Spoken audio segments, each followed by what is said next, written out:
every single time we think the weather is going to get better this week, it just has stayed rainy, gloomy. And really, what's more important is the low visibility. We just don't have a lot of visibility anywhere. And I know the guys out there that are hunting right now, that's what they're saying. So it's really difficult. We can hunt in the rain and we can hunt in the wind. Not ideal conditions, but when you can't hunt when it's low visibility, it's very, very difficult to hunt when the clouds are super low. So the guys are seeing bears out there. They haven't, to my knowledge, haven't shot anything yet. Had some close encounters, but I know their biggest battle is just dealing with how far they can see and whether or not they can go in and stalk on a bear, because it'll potentially be closed in with the clouds later on. So it's really difficult hunting conditions from that aspect. I'll show you guys what I'm talking about right now.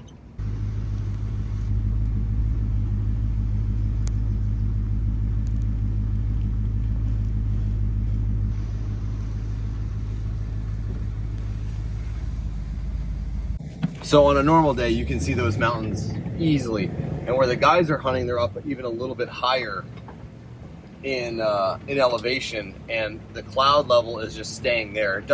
The cloud level usually doesn't raise the higher you get. It stays, and then you just go into the cloud level. So we'll see. Hopefully they get a couple windows today where they can see, and then they can potentially put a stalk on something.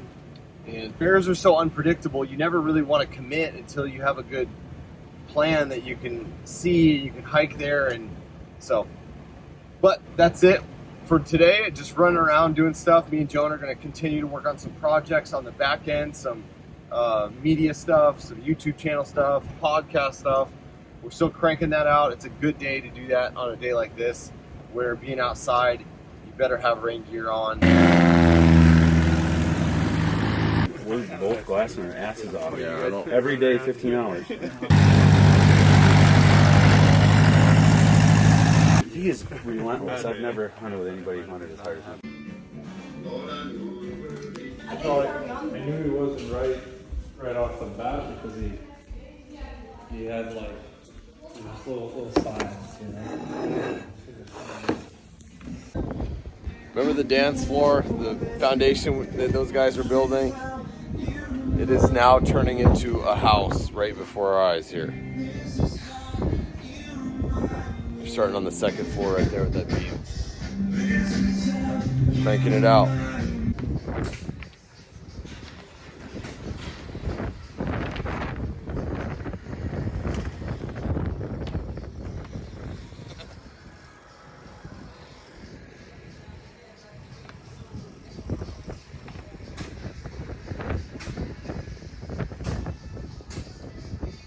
I'm currently driving to do what we usually do. I'm gonna pick up some groceries. And I'm not going to Fred Meyer. I'm not going to Fry's or Safeway or Vons or wherever it is that you live and there's a normal grocery store. I'm going to the airport to pick up my groceries. Because they're getting flown in from Anchorage. It's like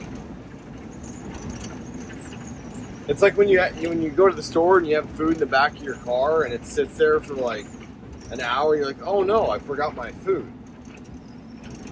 Ours sits in an airport and rides in a plane.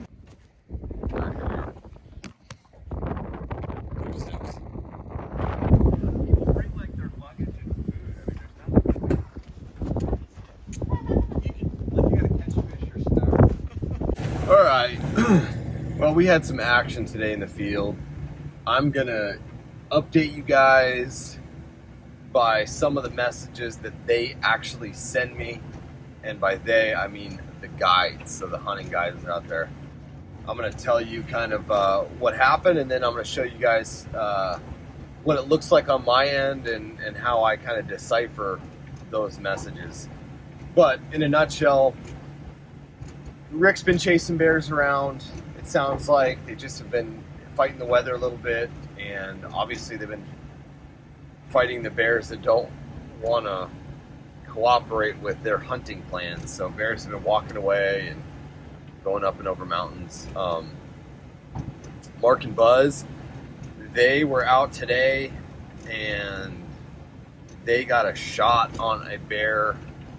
Seemed like from the text messages that it may have grazed the bear potentially. Animals get hit hard, meaning they have a mortal injury from an arrow or from a bullet. They typically don't run up mountains. First reaction is to run in what they perceive as away from whatever it is that's attacking them or whatever it is that hurt them. And usually it's downhill somewhere. Because that takes less energy to move downhill and you don't bleed as much. And animals just instinctively know that that's the most efficient way that they have a chance to survive when they're injured, is if they run downhill into some of the thickest possible stuff and bed down somewhere. And if they're hit really hard, they'll usually do that within a short amount of time. They'll be bedded down, they won't be running or moving the same, and you can kind of tell. And animals that haven't been hit or maybe just grazed, kind of took some hair off them, they aren't going to act like they've been hit, and they might react. Like when the arrow goes by them or when the bullet zips by, they may like react. But then when you see them running up a hill with no sign, no blood, no nothing, they just heard the sound or they reacted to the bullet whishing by them. So that's what's going on. It's been a pretty nice afternoon, and the hunt, they've got a lot of hunt left. They've been hunting for a few days, but you know, now that the weather's good, it's they've got a lot of hunt left. So I think they're going to make it happen tonight or tomorrow. I mean, they've still got a couple hours in tonight to make it happen. So we'll see. Only time will tell. They've got the best guides in the world. Yes, I'm biased, but they really do. They have some of the best guides that I know of, and that will work really, really hard to try to get them success. They'll work really, really hard to try to do whatever they can to make it happen for them. And that's really all you can ask for out here in Alaska, is just doing the best you can and making the most out of every situation. Good, bad, ugly weather, doesn't matter. You got to just keep hunting, keep trying. So that's that. And so we'll stay in touch with those guys. I'll fill you in with their messages and kind of what I see from them in the field. And hopefully I've got some good news. And when those boys come in, we'll have a ton of video and some cool pictures and stuff that we'll share from their hunts. And that'll be super fun, because it's been just kind of working and waiting for something to happen around here with the bad weather. I'm ready to kind of get into some more hunt stuff, hunt movies. And I'll share a little bit tonight of some hunt clips too as well. Absolutely. Well, it actually started, of course, everybody's watched it on TV and everything else, but back in the SCI convention in 2024, me and my buddy